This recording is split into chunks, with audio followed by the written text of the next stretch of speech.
굳게 닫혔던 한남동 대통령 관저 철문이 열리고 검은색 경호 차량 여러 대가 줄지어 관저에서 빠져나옵니다. 윤석열 대통령이 탑승한 차량이 대통령 경호처 경호를 받으며 과천 공수처 청사로 향하는 모습입니다. 보통의 피의자가 법무부 호송 차량을 타고 이동하는 것과 달리 윤 대통령은 현직 대통령에 대한 예우 등으로 경호처 차량을 타고 이동했습니다. 오전 10시 33분 체포영장이 집행된 직후 관저를 떠난 차량 행렬은 오전 10시 41분쯤 한남대교를 통과했고 오전 10시 52분 과천 공수처 청사에 도착했습니다.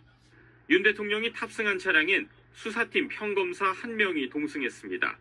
공수처는 포승줄이나 수갑 사용 여부를 검토한 걸로 알려졌으나 호송 과정에서 윤 대통령은 수갑을 차지 않은 걸로 전해졌습니다. 경찰관 직무집행법으로 수갑 등 사용 근거를 둔 경찰과 달리 공수처는 도주나 자해를 비롯해 상당한 이유가 있을 때 최소한의 범위에서 사용할 수 있다는 지침만 있습니다.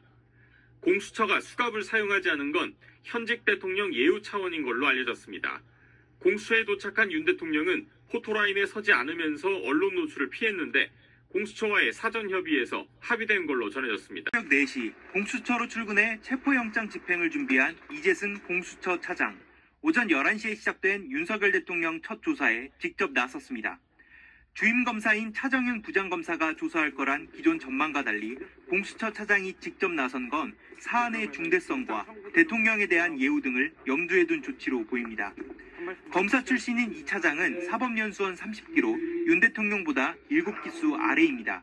서울법대를 졸업하고 대구지검 형사 3부장, 서울 서부지검 형사 3부장 등을 지냈고 2020년 8월 검찰 퇴직 후 법무법인 지평에서 형사 전문 변호사로 근무했습니다. 지난해 7월 오동훈 공수처장의 제청으로 윤 대통령이 직접 임명한 이 차장은 비상계엄 선포 후 강한 수사 의지를 내비쳤습니다.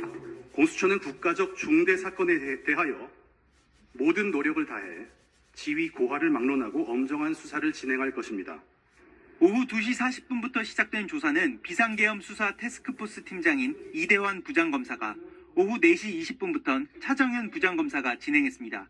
지난 1차 체포영장 집행 당시 현장을 직접 지휘하기도 한 이 부장검사는 최상병 사망 수사 외압 의혹도 담당하고 있습니다. 윤 대통령 변호인으로 조사에 입회한 것으로 알려진 김홍일, 윤갑근 변호사도 오늘 공수처에 들어갔습니다. 모두 검찰 재직 시 대표적인 강력통, 특수통 검사로 이름을 날린 검사장 출신 변호사들로 향후 공수처와 치열한 법리 다툼을 이어갈 걸로 보입니다.